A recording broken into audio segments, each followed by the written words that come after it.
still so much to unravel from that game that haven't talked about. The two fourth down calls. Can you talk about the decisions on those two? What two fourth down? All right. Well, the first one where you were down 49-17, and I believe it was like 4th and something, and you went for it. Yeah, we were down 49-17. Probably didn't want to give it back to him. Okay. That wasn't a very difficult. I mean, you got to give as many. At that point in time, it's about as many possessions as you can, so you don't want to give up possession at that point in time. 49-17. So. And then the other one, you could have kicked the field goal to tie. I just felt like we had to win the football game, so I didn't think tying, it was just going to go back and forth. So, we were going for a win, giving ourselves an opportunity. We weren't playing for a tie, we were playing for a win. And you almost called a timeout before the game-winning touchdown. Was that? I was just looking at the play clock. Okay. I just didn't want to delay a game, but we liked the play. We just wanted to make sure we got our personnel. Went on a little late, so you just look at the play clock, and we weren't going to lose 5 yards. So it was just a matter of, not that we didn't like the call or like the play at all. It was just, were we going to get the play off? So. How many shots did Dorian take in that game? I didn't count them. I mean, but it was multiple. I mean, that's like every game. He gets it in every game. And how gutty was it for him? He's always been gutty. Yeah. I've never questioned Dorian's toughness. He's one of, as I said after the game, he's one of the toughest quarterbacks I've ever had the opportunity to coach. I mean, that's just an innate quality that a lot of people don't talk about with quarterbacks. Is you have to be tough, and I think people don't understand that about the position. They don't get hit; they get hit. And you got to stand in there and deliver a pass when there's a unblocked 300-pounder bearing down on you. And there's a lot of guys that can't do that. They run out of the pocket and they don't stand in there, and Dorian does. And that's a really admirable quality about him. And he's always been that way. He's always been a very, very tough kid. You go back to his first start against Oklahoma, he got banged around, but still hung in there. And you knew after that game that you had something with him. So. How have these guys done as far as turning the page and looking toward Arizona? Fine. It's the way we always do things. So, one loss doesn't define you. One win doesn't define you. So they came back out, went to work on Monday. So.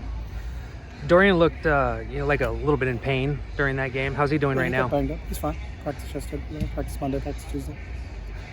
How's Theo? Theo's same. We'll see how he is today. He's getting better on a daily basis, so we'll see. And Quentin too? Same thing. Q got a little bit of reps yesterday. We'll see what he does today. After a win like that, is the emotion relief?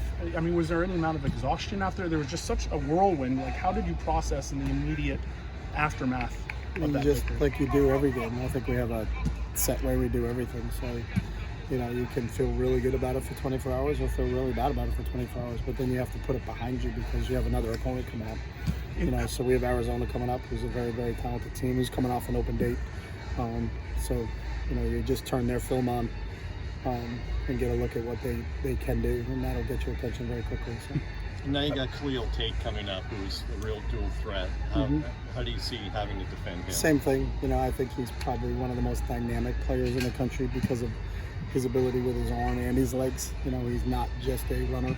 He can really throw the ball, really throws the deep ball extremely well. So you have to be conscious of that. But you also have to be conscious that he can tuck the ball and go from wherever. I think he scored on an 86-yard counter play, in their last game, and ran away from people. And he's done it for the last couple of years. Last year was a little banged up, but we're going to get a full, healthy Khalil Tate. It's going to take all 11 guys on defense to defend him. Jerry was part of the staff with Noel at Texas A&M. Do you tap into those types of things? Yeah, Connor McQueen was on that staff also, and he's on our defensive side of the ball. But he's not doing exactly what he did at A&M, so he's a little bit different. But there's some knowledge that anybody that used to work with somebody can give you.